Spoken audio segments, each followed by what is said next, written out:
الفونوبرافين في مادة الفونوبرازان، ودي بتشتغل بشكل مختلف شوية عن أدوية الحموضة التقليدية.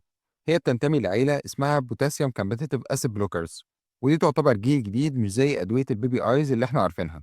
والميكانيزم بتاعها ببساطة في المعدة في إنزيم اسمه هيدروجين بوتاسيوم ايتيبيز، وده اللي بيطلع الحمض. أدوية زمان البي بي آيز كانت بتشتغل عليه بعد ما بيتنشط، فكانت بتاخد وقت قبل ما تشتغل كويس، لكن الفونوبرازان بيشتغل على نفس الإنزيم بس بطريقة أذكى. بيمسك في المكان اللي البوتاسيوم المفروض يدخل منه وبيمنعه يدخل، فالإنزيم ده ما بيشتغلش والحمض ما بيطلعش من الأساس. يعني بالعربي كده الفونوبرازان بيقفل الباب اللي البوتاسيوم بيدخل منه للإنزيم المسؤول عن الحموضة، فيمنع الحمض من إنه يطلع من البداية، وبيشتغل من أول قرص من غير ما يحتاج تنشيط، والمريض هيحس براحة أسرع. يعني الحموضة والحرقة والارتجاع يهدوا من أول أو تاني يوم بدل ما يستنى كام يوم زي ما كان بيحصل مع الأدوية القديمة. وكمان مفعوله بيكمل معاه لفترة أطول، حتى لو نسي ياخد الجرعة في ميعادها مش هيحس بتعب زي زمان. والفونوبرافين بينزل بتركيزين، 10 مللي جرام و20 مللي جرام. ومن هنا خلينا بقى نروح لدواء الاستعمال بتاعة الفونوبرافين، أو بنوصفه لمين تحديدا. الدواء ده بيتاخد عشان يعالج شوية مشاكل ليهم علاقة بزيادة الحمض في المعدة، زي ارتجاع المريء أو الجلد. يعني الحمض بيرجع من المعدة للمريء، وده بيعمل حرقان في الصدر خصوصا بعد الأكل أو وقت النوم. مادة الفونوبرازان هنا بتقلل الحمض بشكل سريع، فيريح المريض من الحرقان والالتهاب، ويقلل فرص حدوث قرح في المريء لو الحالة متقدمة.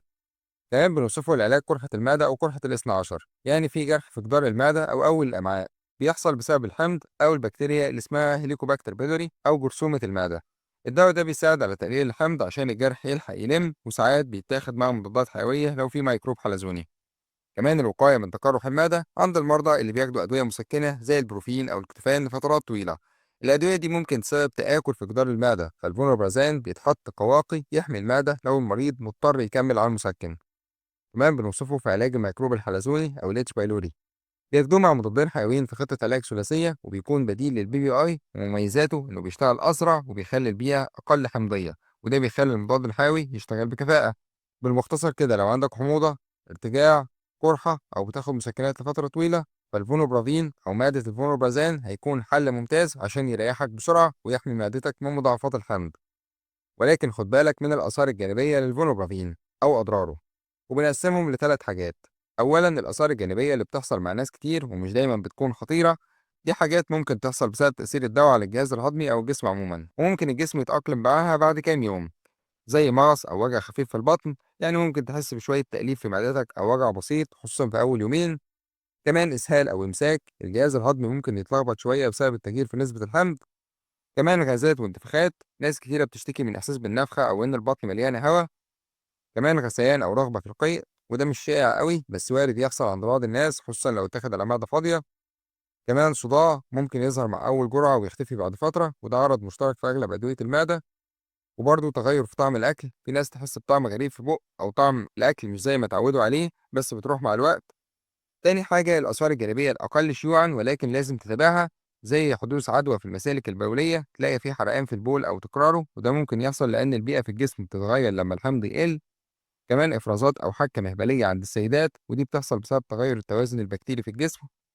وبرضه ارتفاع بسيط في الضغط أو ضربات القلب المتسارعة، ولو حصل كده لازم تتكلم مع دكتورك فورا.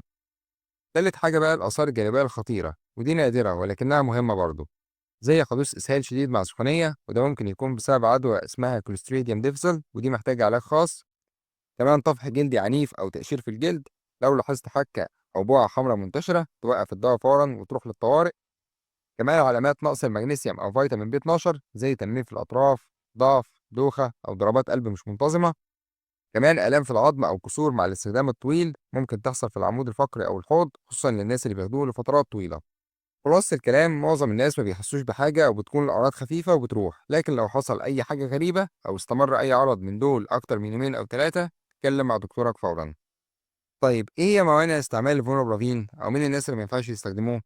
والله لو عندك حساسية من الدواء أو أي مكون فيه، لو حصل لك قبل كده طفح جلدي أو تورم في الوش أو الشفايف أو كحة أو ضيق في التنفس بعد ما خدت الدواء أو أدوية شبهه، يبقى ممنوع تكمل عليه. ودي أول حاجة لازم تبلغ بيها دكتورك. تاني حاجة لو بتاخد أدوية معينة بتتأثر بالحموضة، فالفونوبرافين بيقلل حموضة المعدة جدا، وده ممكن يمنع شغل بعض الأدوية اللي محتاجة بيئة حمضية عشان تمتص، زي بعض الأدوية اللي بتعالج الإيدز، زي الريلبيفيرين والأتازانافير والنيلفينافير. وفي الحالة دي الفونوبرازان مش هيكون مناسب ليهم. تالت حاجة، لو عندك مشاكل شديدة في الكبد أو الكلى، يعني لو عندك فشل كبدي أو كلوي شديد، ده ممكن يتراكم في جسمك ويسبب مضاعفات خطيرة، فلازم الدكتور يقيم الحالة ويحدد هل في خطورة ولا لأ. كمان الحمل والرضاعة لسه مفيش دراسات كفاية بتأكد أمانه على الحوامل أو المرضعات، فلو أنت حامل أو بترضعي لازم تستشير الدكتور قبل ما تبدأي عليه. كمان الأطفال أقل من 18 سنة، لحد دلوقتي مفيش موافقة رسمية على استخدام الفونوبرازان للأطفال، واستخدامه يكون بحذر شديد لو اضطر الدكتور ليه. طيب إيه هي جرعة الفونوبرازين أقراص أو بنستخدمه إزاي؟ في حالة علاج ارتجاع المريء التآكلي فالجرعة بتكون 20 مللي جرام مرة واحدة يوميا لمدة 8 أسابيع. ولو حالتك استقرت وبتاخده الوقاية عشان ما يرجعش تاني هتاخد 10 مللي جرام يوميا، ودي ممكن تستمر عليها لحد 6 شهور حسب ما الدكتور يحدد. أما في حالة الحموضة أو حرقة المعدة من غير التهاب يبقى تاخد 10 مللي جرام مرة واحدة يوميا لمدة 4 أسابيع، وممكن الدكتور يمديها لك لو لسه في أعراض. أما لو توصفه لعلاج الميكروب الحلزوني فالفونوبرافين بيكون جزء من خطة العلاج، إما علاج ثلاثي أو علاج ثنائي. في حالة العلاج الثلاثي فالفونوبرافين هتاخده 20 مللي جرام مرتين في اليوم، مع أموكسيسيلين 3 مرات في اليوم وكلاريسترومايسين مرتين في اليوم. أما العلاج الثنائي فده بيكون من غير الكلاريسترومايسين، فونوبرافين 20 مللي جرام بنفس الجرعة وأموكسيسيلين 3 مرات في اليوم، والخطتين بياخدهم لمدة 14 يوم بس.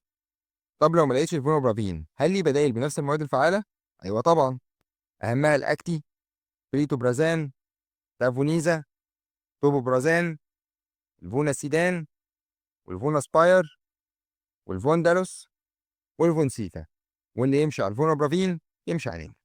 ومن هنا خلينا